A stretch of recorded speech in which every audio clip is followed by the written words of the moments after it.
Okay. No, I'm not the He director. wants- but He wants to be the director. Well, I'm going to be the he director definitely is addicted to directing. because I'm going to announce the Can't hold show. his hands in any He's position, got the but- camera. I got the camera and away we go. This is times 3 live from the Silver Spoon in West Hollywood. it's And one of the once again noisier today, mornings. One we have noisier Don morning. Sherman. Don Sherman loves to tell us all about it. And on screen right, we have Harry Northup again.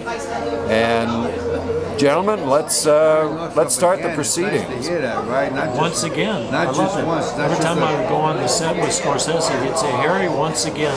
not just a fly-by-night act. Yeah, and Harry would do a little directing with They Scorsese. saw you, they saw all your faults. Don't think they didn't, but they took you anyway, and you performed well and adequately. Imperfection's a good thing.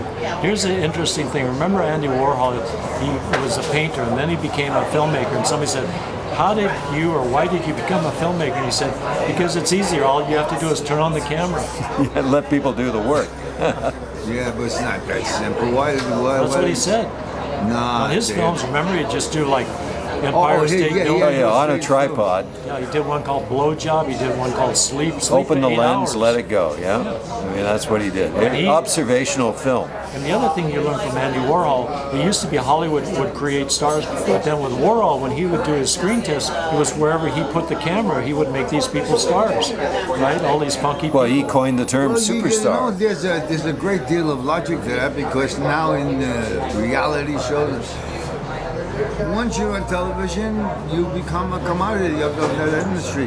Whether you're a high-priced commodity, a low-priced commodity, or a to-be priced commodity, you immediately become a commodity. It's amazing. But you know one thing about television?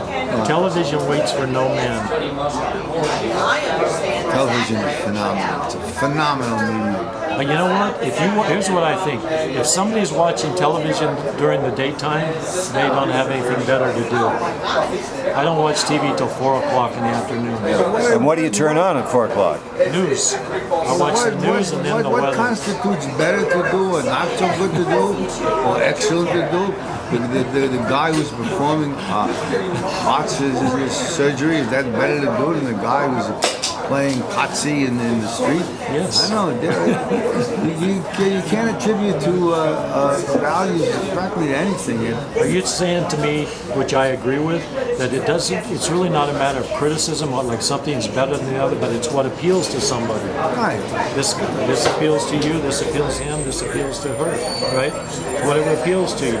You know, like you brought to mind something that I don't even have a segue for it, but there must be a logical tie in there somewhere, otherwise it wouldn't occur. But I have a sickness, and in that sickness, I have to take a pill. I have to take a pill twice a day, every other week. And the pill is delivered to me, and it's a very strong pill, and I have to have a rubber glove to take the pill. And the company who supplies the pill says that they will call me every month and ask me how the pill is going, and how it's going on, and what my reaction was, and if there's any questions, they have a 24-hour line.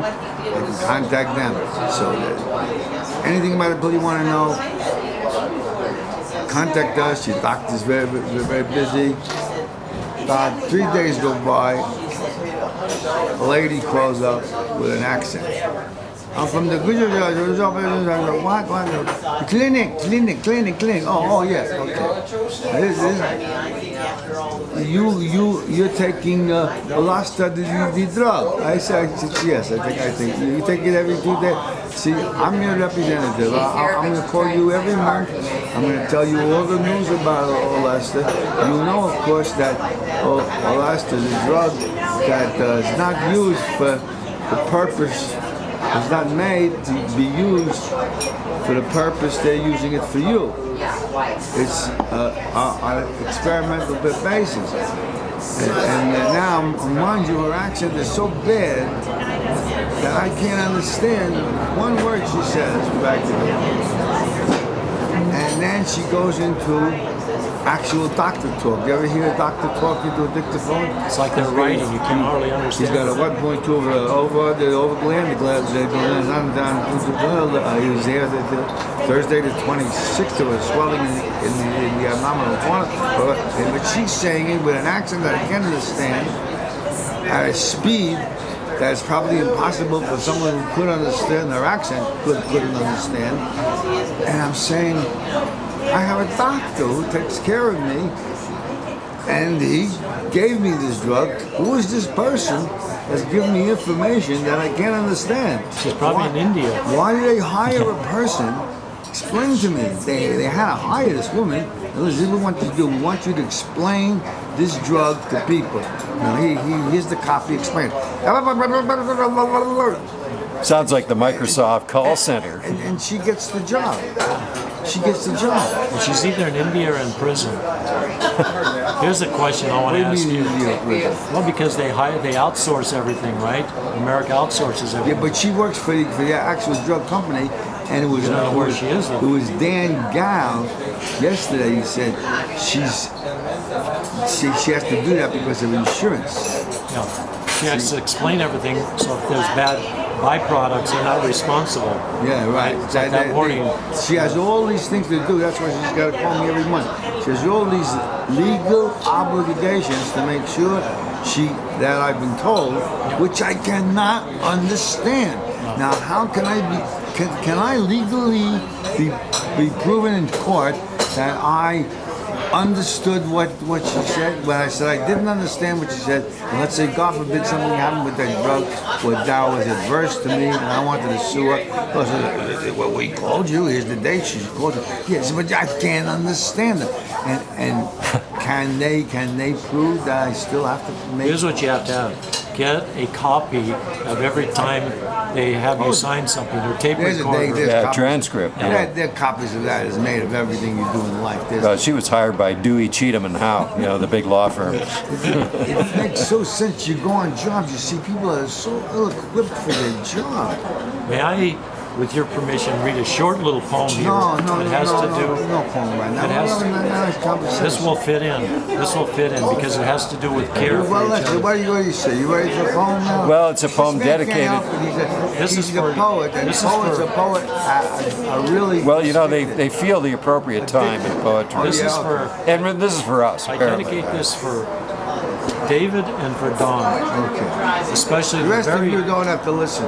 especially for the last three lines. The heat. Books and movies have made a difference in my life. Baseball and poetry have enriched my heaven. Cats have warmed my heart. Walking has opened my eyes. A young woman with a tattoo on her lower back rakes a small rectangle of earth in front of her small house on Fountain. Dozens of blackbirds gather expecting rain. The funeral service was in Spanish, except for Amazing Grace, and sections of the Bible read by her brother and three others. My wife has cared for me in my frailties, and that has made all the difference. So I think one thing we have to be thankful for our But you wives. see what you did. You see what you did. That was really wrong, I think.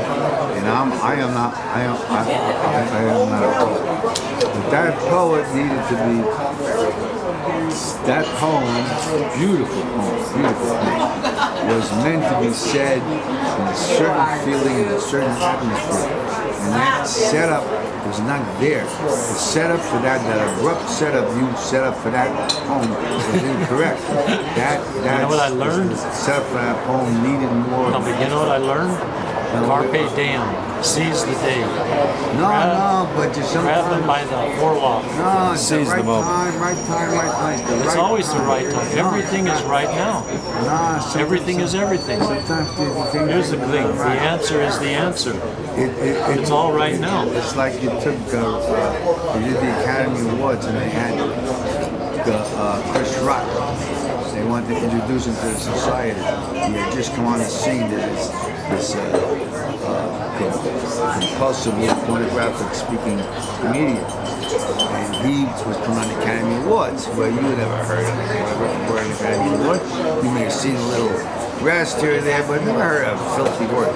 He came out, and his time and knowledge of comedy at that time was the vernacular of the street, of the ghetto. And he did like 7 minutes, and he bombed so terribly. He looked so awful. He looked so horrible. You couldn't recognize that was the kid you saw an hour yesterday or the day before, an hour concert that tore the place apart. But you know what? In Hollywood, and they tried to do it with Eddie Murphy, and he must have wised up at the last minute. And he can't say those words there. And He watched the old tape of Chris Rock and went, hey, I can't be there. If you say those words, it comes off bad. Like they had the Republican debate the other night. Last night, and they were going. I forgot what I was going to say. But we learned that Rick Perry doesn't know how to count to 3.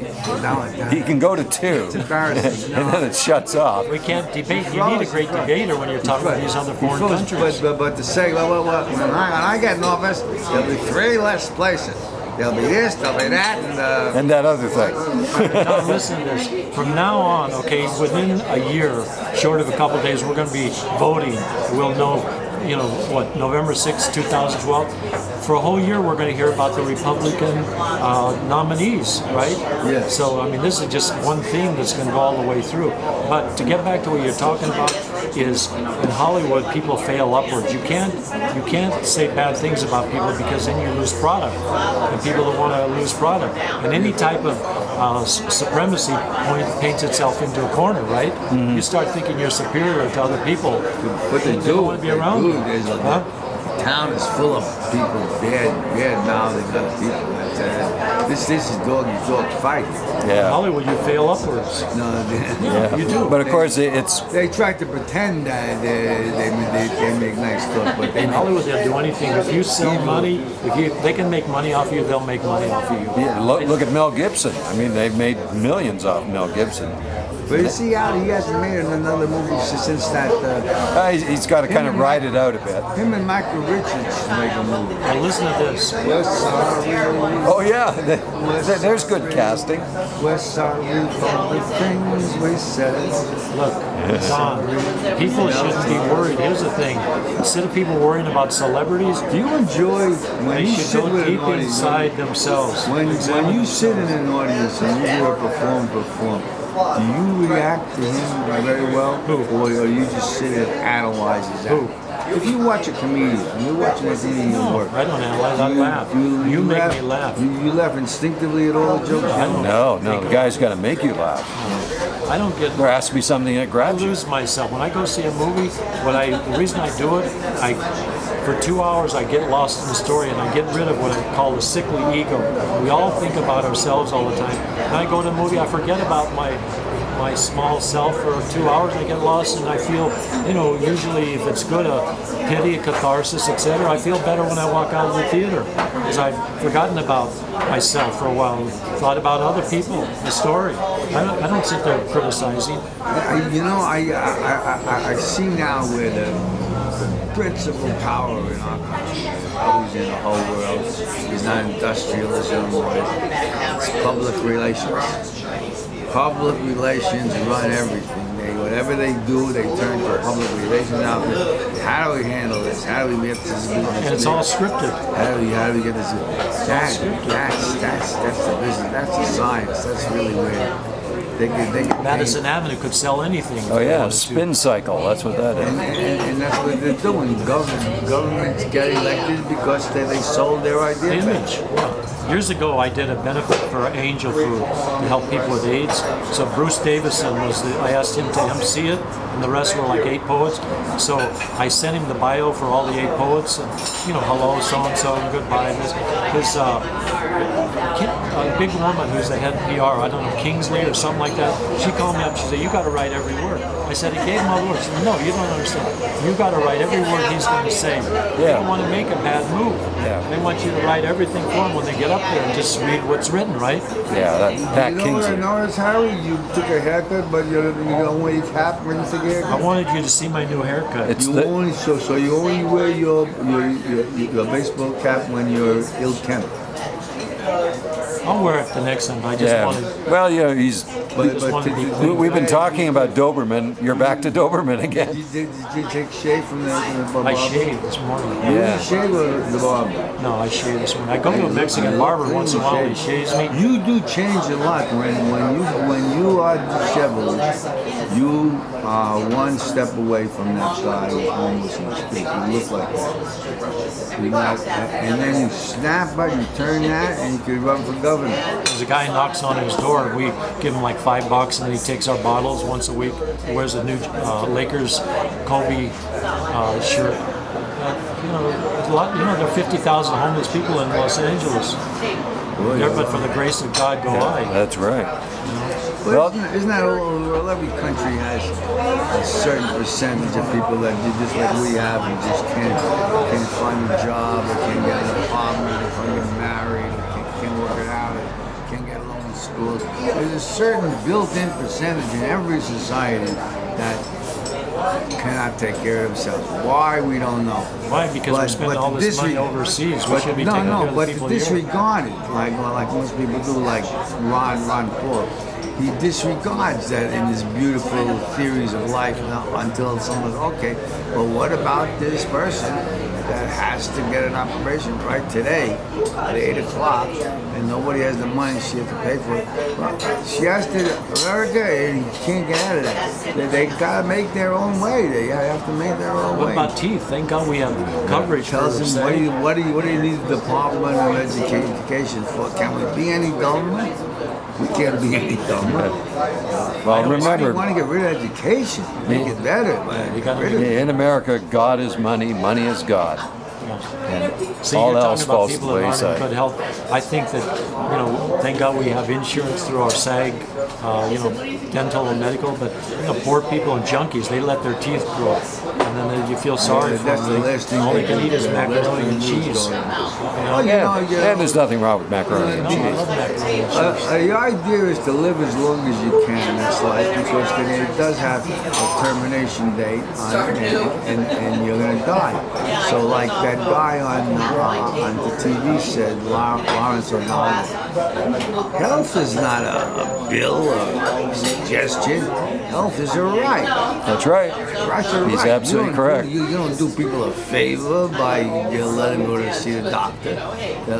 Life is, there's a big globe, and the globe has all the food going. Now you throw all these people onto the globe, and you say, okay, first of all, you all have to live as long as you can. So food is on us, health is on us. We take care of health, you know. And the actual mechanics of running the business, that's government. That's a small part of it. Don, the people on the left think they're right.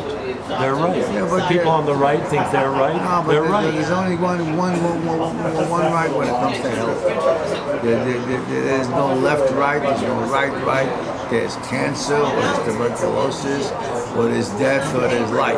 You know what I told my wife? I went to the hospital at Presbyterian earlier this year because I had chest pains. Thank God I'm okay. And I was in there 2 days. I told my wife, the next time I have to go to the hospital, before I go, shoot me like a dog.